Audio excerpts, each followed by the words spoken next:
Chapter 9. I believe that for his escape, he took advantage of the migration of a flock of wild birds. On the morning of his departure, he put his planet in perfect order, and carefully cleaned out his active volcanoes. He possessed 2 active volcanoes, and they were very convenient for heating his breakfast in the morning. He also had 1 volcano that was extinct, but as he said, one never knows. So he cleaned out the extinct volcano too. If they are all well cleaned out, volcanoes burn slowly and steadily, without any eruptions. Volcanic eruptions are like fires in a chimney. On our Earth, we are obviously much too small to clean out our volcanoes.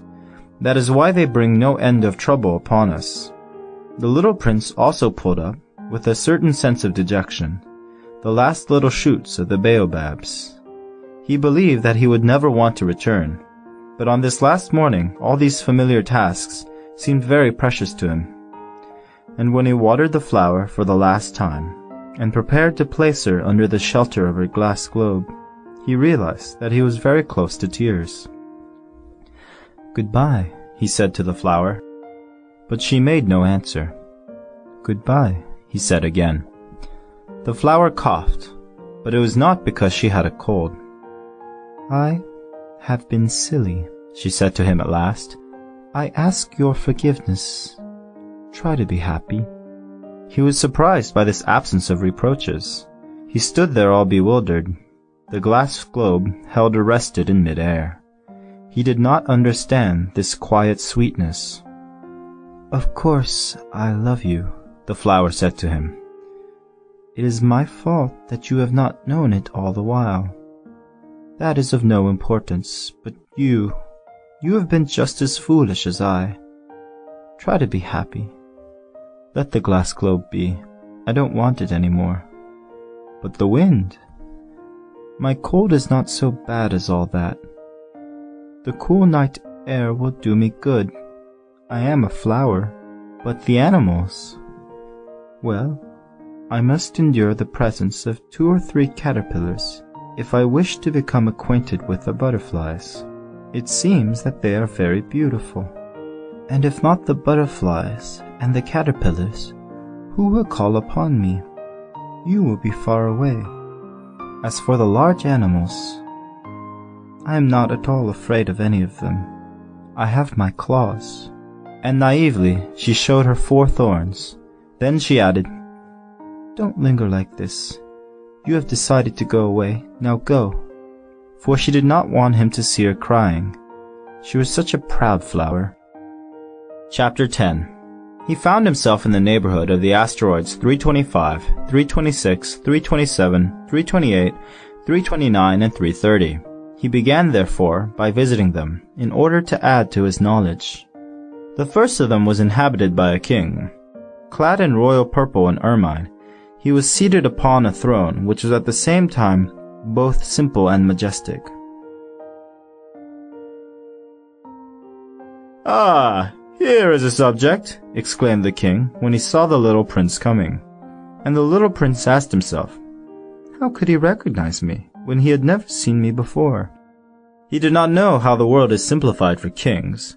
To them all men are subjects. "Approach, so that I may see you better," said the king, who felt consumingly proud of being at last a king over somebody. The little prince looked everywhere to find a place to sit down, but the entire planet was crammed and obstructed by the king's magnificent ermine robe. So he remained standing upright, and since he was tired, he yawned. "It is contrary to etiquette to yawn in the presence of a king," the monarch said to him. "I forbid you to do so." "I can't help it. I can't stop myself," replied the little prince, thoroughly embarrassed. "I have come on a long journey, and I have had no sleep." "Ah then," the king said, "I order you to yawn. It is years since I have seen anyone yawning. Yawns to me are objects of curiosity. Come now, yawn again. It is an order." "That frightens me. I cannot any more," murmured the little prince, now completely abashed. "Hum, hum," replied the king. "Then I order you sometimes to yawn and sometimes to—" He sputtered a little and seemed vexed. For what the king fundamentally insisted upon was that his authority should be respected. He tolerated no disobedience. He was an absolute monarch, but because he was a very good man, he made his orders reasonable.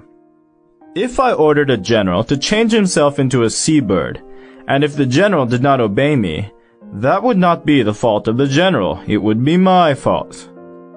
"May I sit down?" came now a timid inquiry from the little prince.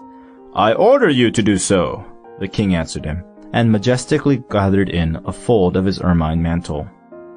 But the little prince was wondering. The planet was teeny. Over what could this king really rule? "Sire," he said to him, "I beg that you will excuse my asking you a question." "I order you to ask me a question," the king hastened to assure him. "Sire, over what do you rule?" "Over everything," said the king with magnificent simplicity. "Over everything?" The king made a gesture which took in his planet, the other planets, and all the stars. "Over all that?" asked the little prince. "Over all that," the king answered. For his rule was not only absolute, it was also universal. "And the stars obey you?" "Certainly they do," the king said. "They obey instantly. I do not permit insubordination." Such power was a thing for the little prince to marvel at. If he had been master of such complete authority, he would have been able to watch the sunset, not 44 times in one day, but 72, or even 100, or even 200 times, without ever having to move his chair. And because he felt a bit sad as he remembered his little planet which he had forsaken, he plucked up his courage to ask the king a favor. "I should like to see a sunset. Do me that kindness. Order the sun to set." "If I ordered a general to fly from one flower to another like a butterfly, or to write a tragic drama, or to change himself into a seabird, and if the general did not carry out the order that he had received, which one of us would be in the wrong?" the king demanded. "The general or myself?" "You," said the little prince firmly. "Exactly. One must require from each one the duty which each one can perform," the king went on. "Accepted authority rests first of all on reason. If you ordered your people to go and throw themselves into the sea, they would rise up in revolution. I have the right to require obedience because my orders are reasonable." "Then my sunset?" the little prince reminded him, for he never forgot a question once he had asked it. "You shall have your sunset. I shall command it. But, according to my science of government, I shall wait until conditions are favorable." "When will that be?" inquired the little prince. "Hum, hum," replied the king, and before saying anything else, he consulted a bulky almanac. "Hum, hum. That will be that will be this evening about 20 minutes to 8, and you will see how well I am obeyed." The little prince yawned. He was regretting his lost sunset. And then, too, he was already beginning to be a little bored. "I have nothing more to do here," he said to the king, "so I shall set out on my way again." "Do not go," said the king, who was very proud of having a subject. "Do not go. I will make you a minister." "Minister of what?" "Minister of justice." "But there is nobody here to judge." "We do not know that," the king said to him. "I have not yet made a complete tour of my kingdom. I am very old. There is no room here for a carriage, and it tires me to walk." "Oh, but I have looked already," said the little prince, turning around to give one more glance to the other side of the planet. On that side, as on this, there was nobody at all. "Then you shall judge yourself," the king answered. "That is the most difficult thing of all.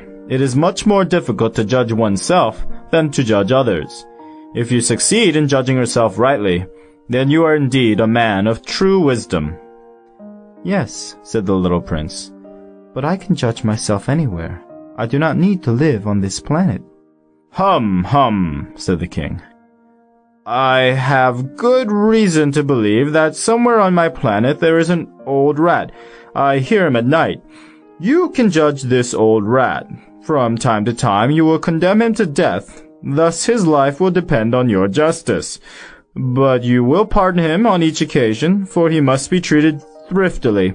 He is the only one we have."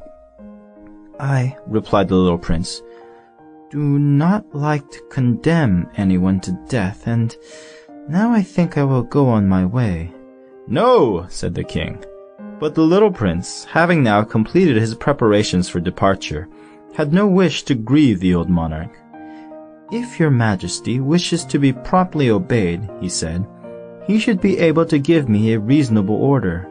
He should be able, for example, to order me to be gone by the end of 1 minute. It seems to me that conditions are favorable." As the king made no answer, the little prince hesitated a moment. Then with a sigh, he took his leave. "I made you my ambassador," the king called out hastily. He had a magnificent air of authority. "The grown-ups are very strange," the little prince said to himself, as he continued on his journey.